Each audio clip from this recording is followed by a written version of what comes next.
Graça e paz, irmãos, abram suas Bíblias em 2 Pedro 3, de 1 a 14, deixa aberto aí. Nós vamos falar hoje sobre a história da humanidade. Só que somente nessa frase que eu usei a gente já tem alguns problemas. Quando eu falo a história da humanidade, se eu perguntasse o que é a história da humanidade, talvez a grande maioria das pessoas, inclusive os livros de história acadêmica, me responderiam uma série de descobertas científicas, tecnológicas feitas pelo homem, relatos de desenvolvimento político, geográfico, filosófico, além de mudanças ideológicas, sociais, antropológicas, o desenvolvimento humano geral. Quando eu estava escrevendo o esboço dessa mensagem, é curioso que até o meu editor de texto do computador, quando eu digitei História da Humanidade, ele sugeriu eu reduzir só para a história, porque é uma coisa só, a história para ele. A grande questão é que eu acho que faz parte, eu creio que faz parte, misturar esses fatos todos que eu relacionei com o que eu chamarei de verdadeira história da humanidade. Então nós vamos fazer uma distinção do que é a história da humanidade, que o homem considera ser a sua história, e a verdadeira história da humanidade que nós devemos conhecer. Vamos iniciar lá num período chamado pela Bíblia de princípio. A Bíblia diz que no princípio criou Deus os céus e a terra. E aí ali começa o relato de toda a criação. E a criação foi feita pela palavra de Deus. Pela palavra de Deus, todas as coisas foram criadas. E ali naquele momento em que tudo foi criado, o Éden foi criado, na sequência foi criado o homem e colocado no jardim para cuidar desse jardim, para viver ali na presença de Deus. E ali nós temos, entrando na história da humanidade, o pecado sendo o primeiro erro de interpretação da palavra de Deus. Perceba que a serpente chega para a mulher e fala assim: não foi o que Deus disse, que não pode comer nenhum dos frutos? Ele lançou uma dúvida no que realmente Deus tinha falado. E ela tenta responder: não, ele não disse isso. O que ele disse, na verdade, e ali já caem as dúvidas e começa o primeiro pecado já com um erro de interpretação da palavra de Deus. E com o pecado, a queda do homem, a separação do homem de Deus. Na verdade, comer de todas as árvores, de todos os frutos, e não somente não de uma árvore, representava a opção de escolha da humanidade. Aquela única árvore representava ao homem a sua liberdade de escolher não Deus. O fato dele já estar na presença de Deus e viver na presença de Deus, e para ele ser livre, ele teria de ter a opção de escolher não Deus. E aquela árvore representava então a primeira decisão do homem de se afastar de Deus. E ali o homem escolhe a sua independência, querer escrever a história da humanidade, a sua própria história, independente da história real da sua criação e da história de Deus. E a separação do homem é pautada na justiça e misericórdia de Deus. Recentemente o pastor pregou, está lá no culto de quarta-feira, falando sobre a questão da expulsão do Éden, baseado nessa bondade e misericórdia de Deus. A justiça de Deus diz que Deus ele é plenamente santo, totalmente puro, mas sendo justo, ele não pode fazer vistas grossas ao pecado. Não é simplesmente ignorar que o homem pecou. O que o homem entende como perdão, muitas vezes, não é perdão, é fazer vistas grossas, é virar as costas para aquilo que é a verdade. E Deus ele não faz isso, pois ele é justo. Ele vê o pecado e ele trata o pecado. E ele é misericordioso, porque o homem vivendo eternamente na presença de Deus seria um eterno pecador. E ele sendo expulso do Éden e punido com a morte, o homem deixa de ser eterno. O que é contrário? O que é eterno? É imutável, é algo que não muda, que é constante. Se você se torna perecível, você se torna mutável. Você pode mudar a sua situação. E a sua situação de pecado pode ser novamente reconciliado com Deus. Então a misericórdia de Deus na expulsão do homem, na separação. Mas logo depois que o homem é separado de Deus, a corrupção do pecado começa a mostrar as caras. E isso toma uma proporção tão grande que Deus coloca a sua mão e dá um basta com as águas do dilúvio, salvando uma família, a família de Noé, e com essa firmando uma aliança e fazendo uma nova aliança com a humanidade. E essa aliança, a marca dessa aliança foi colocada nos céus através do arco-íris, que muitos tentam deturpar nos dias atuais através de ideologias, né? Mas o arco-íris, o arco, é a aliança, é o símbolo da aliança de Deus com o homem, que o homem não mais seria destruído através das águas do dilúvio, e que ali foi feito um acordo com o homem para o homem poder retornar à presença de Deus. Só que passa-se o tempo e nós vemos a corrupção tomando o local novamente. Quando chegamos lá no capítulo 11 de Gênesis, o que nós encontramos já é o homem corrupto, querendo ser dono da sua própria história e escrever a sua própria realidade. E diz o texto que eles constroem uma cidade, se apoiam em seus feitos, nas suas conquistas tecnológicas, que agora eles sabem fazer tijolos, argamassa, construir arquitetura, e aí eles se apoiam na confiança do seu próprio braço e tentam criar uma cidade, e o texto diz que chegue até os céus, e que o seu nome seja conhecido em toda a terra, e que o homem seja conhecido pelos seus feitos e pela sua história. Mais uma vez, a misericórdia de Deus faz com que essa obstinação humana seja interrompida. E Deus vem e coloca a sua mão e interrompe essa história, criando a confusão das línguas e distribuindo os homens pela terra. Na sequência do texto, logo que vira o capítulo para o capítulo 12, nós temos a aliança de Deus com Abraão. Uma nova aliança agora é feita. Cada uma das alianças que é feita por Deus, Deus é imutável, Deus não quebra a sua aliança. Mas, mais uma vez, o homem quebra a sua parte na aliança. A aliança é um contrato entre duas partes, é um acordo entre duas partes. Deus mantém a sua promessa e a sua aliança, mas o homem, buscando sempre a obstinação do seu coração, a corrupção da sua vida, do pecado, buscando construir sua própria história, se distancia e quebra essa aliança. E aí, Deus faz uma aliança com Abraão. E ali na aliança com Abraão, ele coloca que pela fé de Abraão, pela descendência de Abraão, ele iria abençoar todas as nações da terra. Mas o que nós vemos na sequência é mais uma série de erros, de pecados, desobediências, que aparentemente são muito mais comuns na história humana do que os desenvolvimentos que o homem tenta apontar como parte da sua história. E aí o homem desobedecendo termina na escravidão do Egito. E aí nós terminamos o relato do Gênesis com o povo descendente da última aliança feita de Deus com os homens escravizados no Egito. No início do livro de Êxodo, nós temos Moisés sendo levantado, um líder sendo levantado, para libertar o povo dessa escravidão. E através da mão forte de Deus, de milagres, de pestes, abertura do mar, de toda sorte de milagres, Deus leva o povo ao deserto para adorar. Mas aqui tem um detalhe muito emblemático para o que nós estamos dizendo. O povo se esqueceu de quem era Deus. O povo já não lembrava mais quem era Deus. Que Deus é esse que nos libertou? O distanciamento cada vez mais do homem de Deus, o afastamento em querer escrever sua própria história, faz com que o homem se esqueça da sua verdadeira história. E ali, a misericórdia de Deus se revela novamente ao homem, através da sua palavra revelada.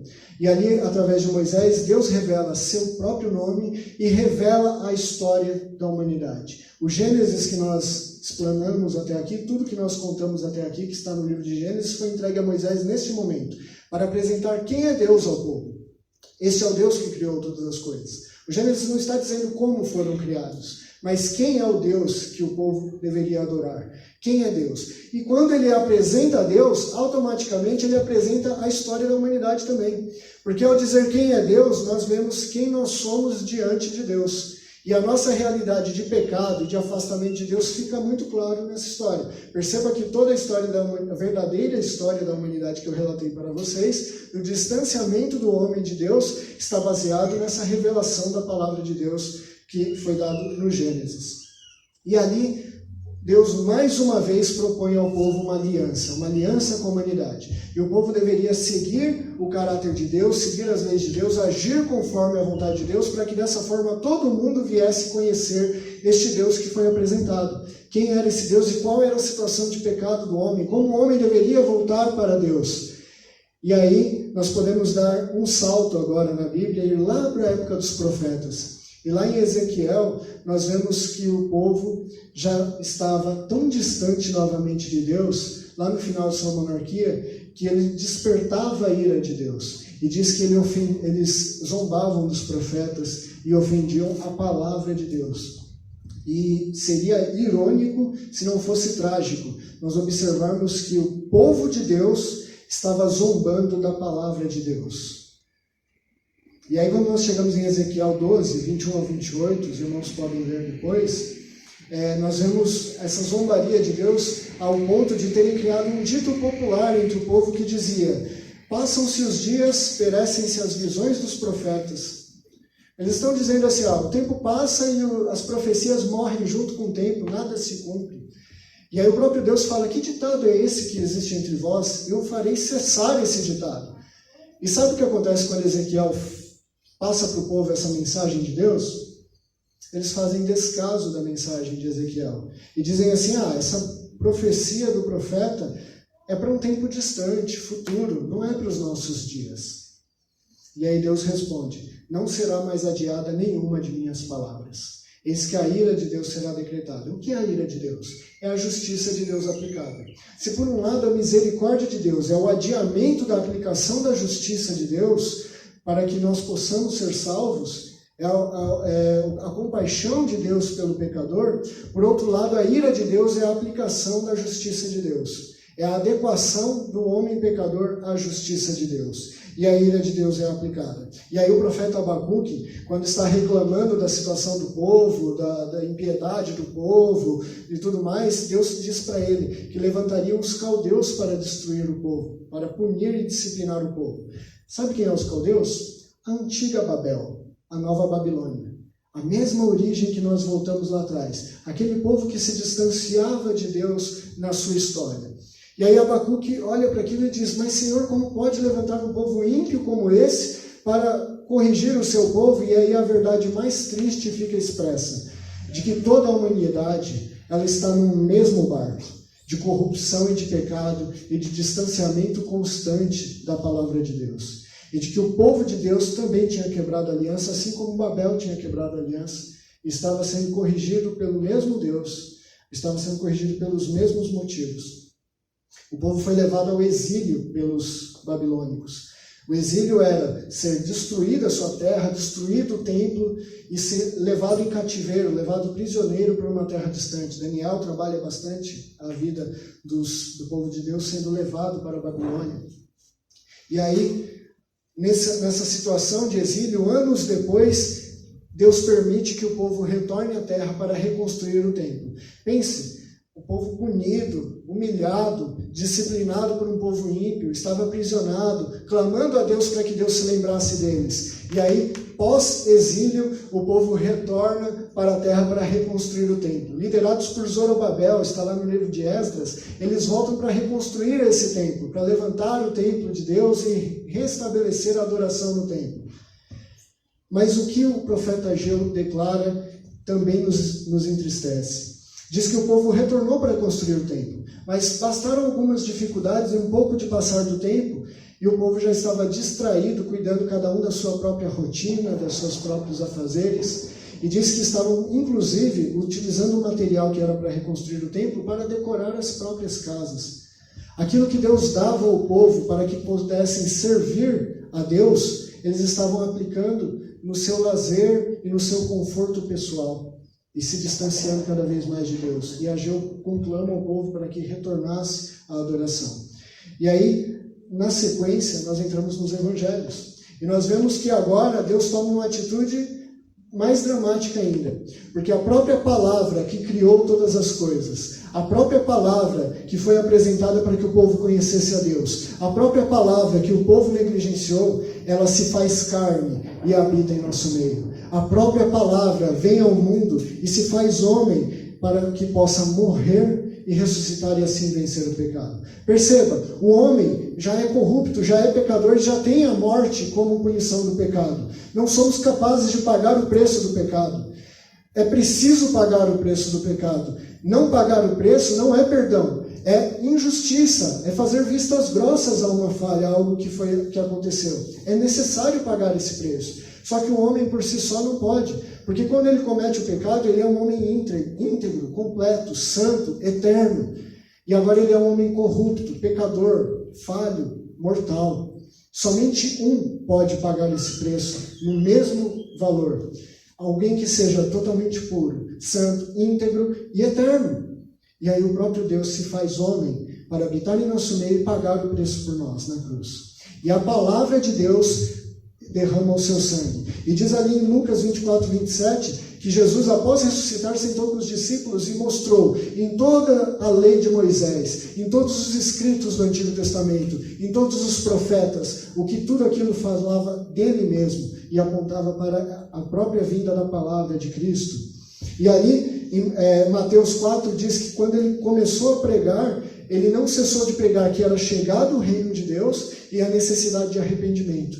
O homem só precisa se arrepender, não querer mais a vida de pecado, fazer novamente a escolha que foi feita no Éden. Se naquele momento foi feita uma escolha de não Deus, agora foi dada a possibilidade de escolher a Deus, de estar novamente, eternamente na presença de Deus, reconciliados com Deus como era no Éden, como era na origem.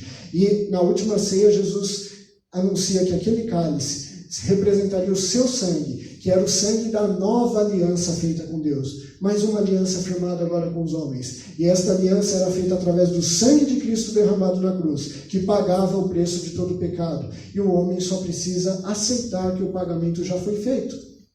E através desse pagamento que já está estabelecido, reconciliar-se com Deus. É como se eu tivesse uma dívida no mercado, no açougue, e aí o pastor chegasse lá e pagasse a minha dívida e chegasse para mim e falasse assim, eu já paguei.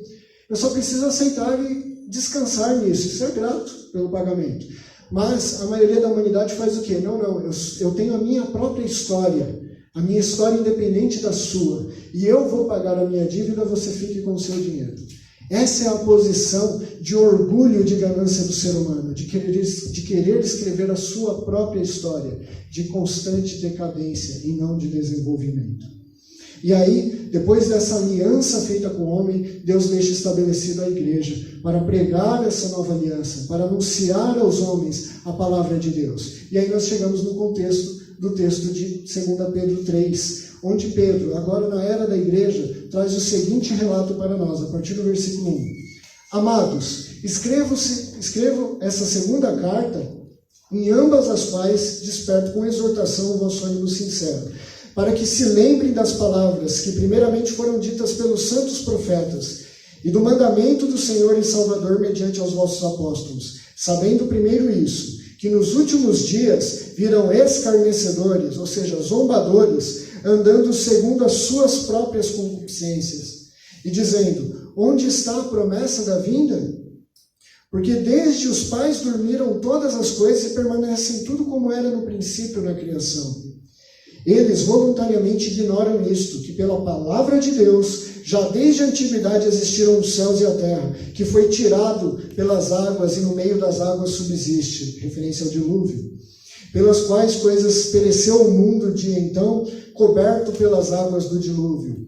Mas os céus e a terra que agora existem, pela mesma palavra, se reservam como tesouro e se guardam para o fogo, até o dia do juízo e da perdição dos homens ímpios. Mas, amados, não ignoreis uma coisa, que um dia para o Senhor é como 1000 anos, e 1000 anos é como um dia. O Senhor não retarda a sua promessa, ainda que alguns a tenham por tardia, mas é longânimo para convosco, não querendo que alguns se percam, senão todos venham a arrepender-se.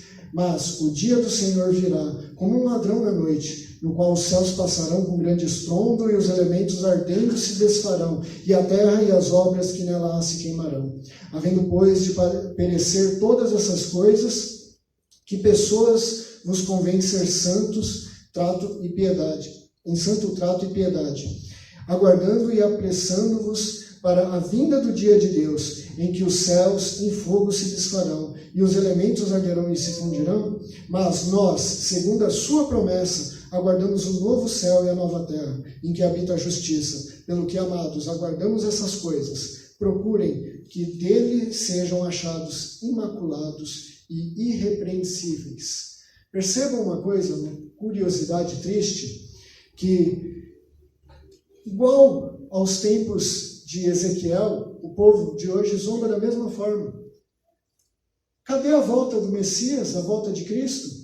As coisas estão como estavam desde o dia da criação e nada mudou. E aí, onde que está essa promessa da volta de Cristo? A mesma zombaria. Mas eles se esquecem. Que é, como diz ali no versículo 5, que semelhante ao dilúvio, e aí Mateus 24, 36 a 44, quando Jesus fala sobre a sua vinda, ele diz, assim como no dia do dilúvio, nos dias antes do dilúvio, as pessoas bebiam, comiam, se casavam, ou seja, cuidavam dos seus afazeres e não esperavam aquele momento, assim, nos dias em que eu voltarei, as pessoas estarão distraídas, cuidando cada um dos seus afazeres, comendo, bebendo os seus deleites. E qual é a diferença do que nós temos visto no dia de hoje? Vamos contextualizar bem para hoje mesmo, para o período 2020. Quando começa a pandemia, a quarentena e tudo mais, o que nós vemos são pessoas com medo, desesperadas, em dúvida o que fazer, muitos procurando as igrejas que agora estão fechadas, muitos não sabem nem como cultuar, porque eles estão acostumados a assistir culto e não a cultuar, e buscando a Deus agora, e aquele medo, aquela ansiedade, olha, sinais da vinda de Cristo finalmente, e passa-se algum tempo, e o que as pessoas fazem? Caem na mesma rotina, voltam aos seus afazeres, e semelhante aos dias de Ageu, começam a preparar o seu conforto no seu lar, cuidar dos seus afazeres, cuidar do seu pé de meia, e se esquece do templo do Senhor que está fechado, e se esquece da adoração a Deus. E quando eu me refiro ao templo no contexto do Novo Testamento, agora são os cristãos, não é mais a igreja em si, o templo, mas é muito simbólico aqui para nós também, a mesma ação dos templos ali de Esdras e de Ageu, a mesma coisa acontece agora nesses nossos dias. No versículo 4 fala dos zombadores, semelhante a Ezequiel. E aí, quando eles zombam, a resposta de Deus é, não mais adiarei a minha volta, não mais adiarei a minha palavra. E aqui no texto de Pedro ele diz que apesar da compaixão de Deus, da misericórdia de Deus, que quer que todos se salvem, ele não adiará mais o dia da ira, e ele voltará. Você está preparado para a iminente volta de Cristo, meu irmão?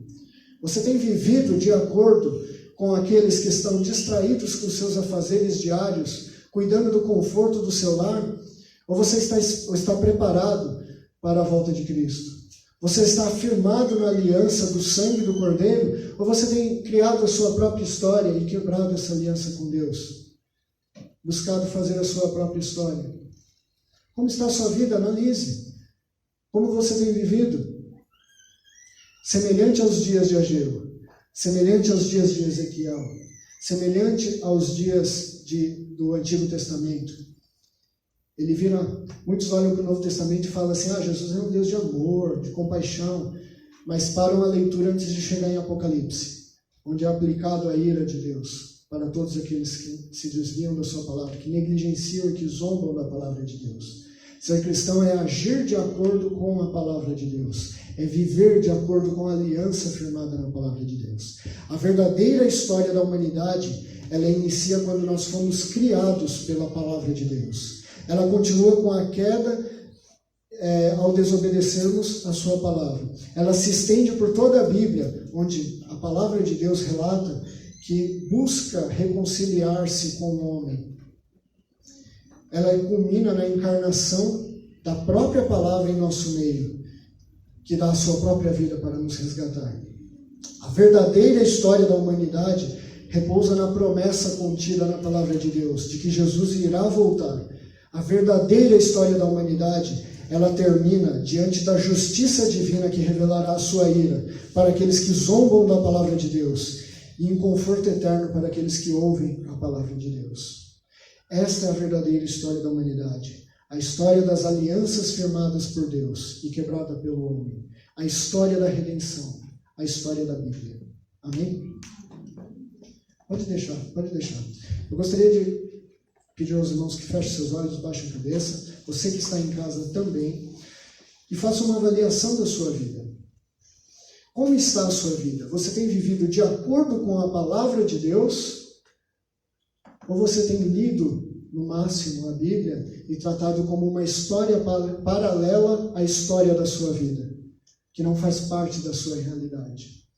Se você tem vivido a sua própria história independente de Deus e quer mudar essa situação, Deus é vivo e você só precisa falar com Ele. Ore e diga assim, Senhor meu Deus, que a sua palavra transforme o meu ser, modifique a minha vida conforme tua vontade e que a minha história seja a história que o Senhor escreveu na minha vida.